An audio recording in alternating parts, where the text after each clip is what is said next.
آج پیش خدمت ہے سعادت حسن منٹو کا افسانہ انارکلی۔ نام اس کا سلیم تھا، مگر اس کے یار دوست اسے شہزادہ سلیم کہتے تھے، غالباً اس لیے کہ اس کے خد و خال مغلئی تھے، خوبصورت تھا، چال ڈال سے رونق ٹپکتی تھی۔ اس کا باپ PWD کے دفتر میں ملازم تھا، تنخواہ زیادہ سے زیادہ 100 روپے ہوگی، مگر بڑے ٹھاٹھ سے رہتا، ظاہر ہے رشوت کھاتا تھا۔ یہی وجہ ہے کہ سلیم اچھے سے اچھا کپڑا پہنتا، جیب خرچ بھی اس کو کافی ملتا، اس لیے کہ وہ اپنے والدین کا اکلوتا لڑکا تھا۔ جب کالج میں تھا تو کئی لڑکیاں اس پر جان چھڑکتی تھیں، مگر وہ بے اتنائی برتتا۔ آخر اس کی آنکھ ایک شوخ لڑکی جس کا نام سیما تھا سے لڑ گئی۔ سلیم نے اس سے راہ و رسم پیدا کرنا چاہا۔ اسے یقین تھا کہ وہ اس کا التفات کے ساتھ جواب دے گی۔ وہ تو یہاں تک سمجھتا تھا کہ سیما اس کے قدموں پر گر پڑے گی اور اس کی ممنون و متشکر ہوگی کہ اس نے محبت کی نگاہوں سے اسے دیکھا۔ ایک دن کالج میں سلیم نے سیما سے پہلی بار مخاطب ہو کر کہا، آپ کتابوں کا اتنا بوجھ اٹھائے ہوئے لائی ہیں، مجھے دے دیجئے، میرا تانگا باہر موجود ہے، آپ کو اور اس بوجھ کو آپ کے گھر تک پہنچا دوں گا۔ سیما نے اپنی بھاری بھرکم کتابیں بغل میں دباتے ہوئے بڑے خشک لہجے میں جواب دیا، آپ کی مدد کی مجھے کوئی ضرورت نہیں، بہرحال شکریہ ادا کیے دیتی ہوں۔ شہزادہ سلیم کو اپنی زندگی کا سب سے بڑا صدمہ پہنچا۔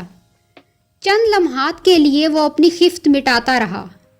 اس کے بعد اس نے سیما سے کہا، عورت کو مرد کے سہارے کی ضرورت ہوتی ہے، مجھے حیرت ہے کہ آپ نے میری پیشکش کو کیوں ٹھکرا دیا۔ سیما کا لہجہ اور زیادہ خشک ہو گیا۔ عورتوں کو مرد کے سہارے کی ضرورت ہوگی، مگر فی الحال مجھے ایسی کوئی ضرورت نہیں، ہوتی تو آپ کی پیشکش کا شکریہ میں ادا کر چکی ہوں، اس سے زیادہ آپ اور کیا چاہتے ہیں؟ یہ کہہ کر سیما چلی گئی۔ شہزادہ سلیم جو انارکلی کے خواب دیکھ رہا تھا، آنکھیں جھپکتا رہ گیا۔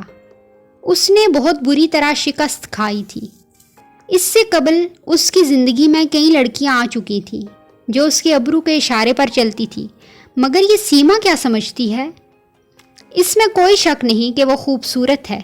جتنی لڑکیاں میں نے اب تک دیکھی ہیں، ان میں سب سے زیادہ حسین ہے، مگر مجھے ٹھکرا دینا یہ بہت بڑی زیادتی ہے۔ میں ضرور اس سے بدلہ لوں گا، چاہے کچھ بھی ہو جائے۔ شہزادہ سلیم نے اس سے بدلہ لینے کے لیے کئی اسکیمیں بنائی، مگر بار آور ثابت نہ ہوئی۔ اس نے یہاں تک سوچا کہ اس کی ناک کاٹ ڈالے۔ یہ وہ جرم کر بیٹھتا، مگر اسے سیما کے چہرے پر یہ ناک بہت پسند تھی۔ کوئی بڑے سے بڑا مصور بھی ایسی ناک کا تصور نہیں کر سکتا تھا۔ سلیم تو اپنے ارادوں میں کامیاب نہ ہوا، مگر تقدیر نے اس کی مدد کی۔ اس کی والدہ اس کے لیے رشتہ ڈھونڈنا شروع کیا۔ نگاہ انتخاب آخر سیما پر پڑی، جو اس کی سہیلی کی لڑکی تھی۔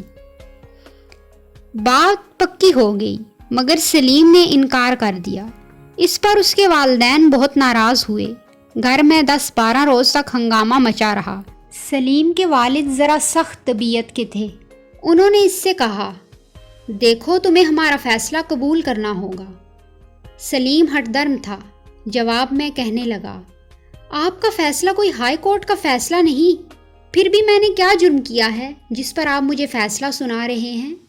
اس کے والدین کو یہ سن کر طیش آ گیا۔ تمہارا جرم یہ ہے کہ تم ناخلف ہو، اپنے والدین کا کہا نہیں مانتے، میں تمہیں آگ کر دوں گا۔ سلیم کا جوش ٹھنڈا ہو گیا۔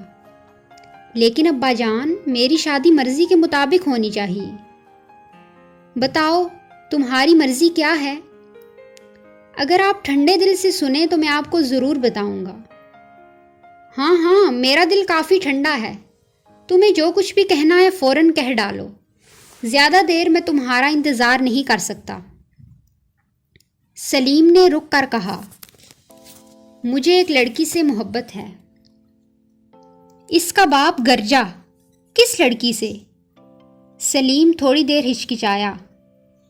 ایک لڑکی ہے۔ کون ہے وہ؟ کیا نام ہے اس کا؟ سیما، میرے ساتھ کالج میں پڑھتی ہے۔ میاں افتخار الدین کی لڑکی؟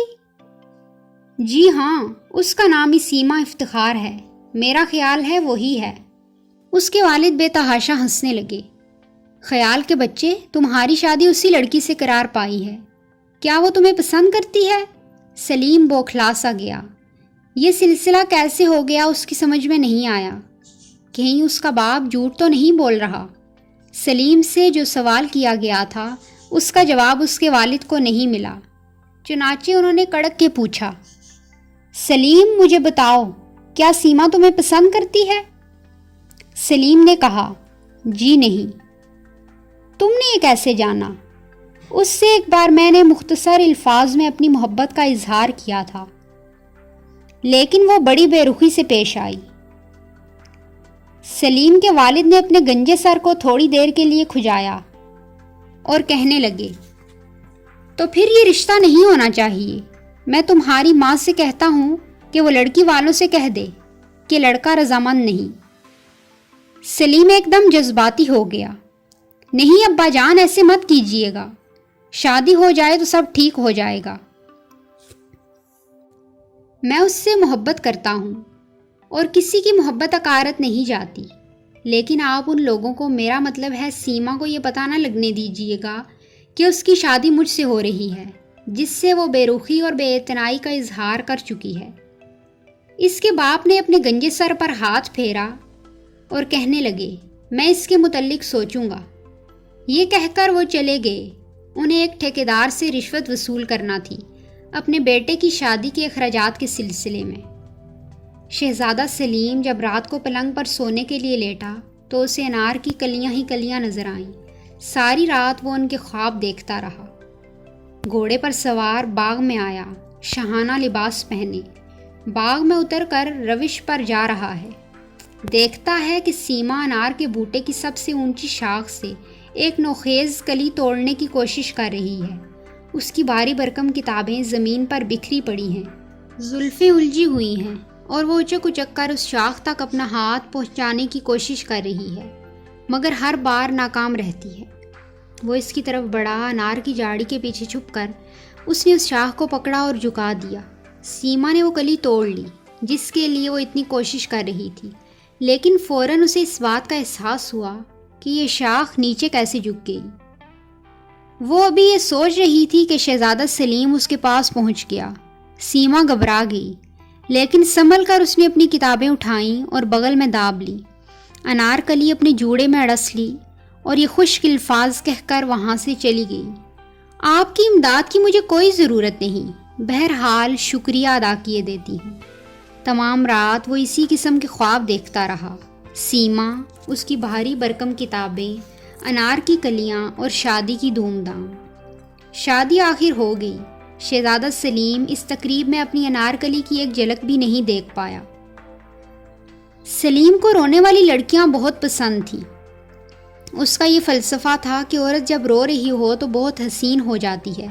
اس کے آنسو شبنم کے قطروں کی مانند ہوتے ہیں جو مرد کے جذبات کے پھولوں پر ٹپکتے ہیں، جن سے ایک ایسی راحت، ایسی فرحت ملتی ہے جو کسی اور وقت نصیب نہیں ہوتی۔ رات کے 10 بجے دلہن کو حجلہ عروسی میں داخل کر دیا گیا۔ سلیم کو بھی اجازت مل گئی کہ وہ کمرے میں جا سکتا ہے۔ لڑکیوں کی چھیڑ چھاڑ اور رسم و رسوم سب ختم ہو چکی تھی۔ وہ کمرے کے اندر داخل ہوا۔ پھولوں سے سجی ہوئی مسہری پر دلہن گھونگھٹ کاڑے ریشم کی گٹھڑی سی بنی بیٹھی تھی۔ شہزادہ سلیم نے خاص اہتمام کر لیا تھا کہ پھول انار کی کلیاں ہوں۔ وہ دھڑکتے ہوئے دل کے ساتھ مسہری کی طرف بڑھا اور دلہن کے پاس بیٹھ گیا۔ آخر اس نے بڑی جرأت سے کام لیا اور اس نے کہا، سیما۔ یہ نام لیتے ہی اس کی زبان خشک ہو گئی، لیکن اس نے پھر جرأت فراہم کی اور اپنی دلہن کے چہرے سے گھونگھٹ اٹھایا اور حیران رہ گیا۔ یہ سیما نہیں تھی، کوئی اور ہی لڑکی تھی۔ انار کی ساری کلیاں اس کو ایسا محسوس ہوا کہ مرجھا گئی ہیں۔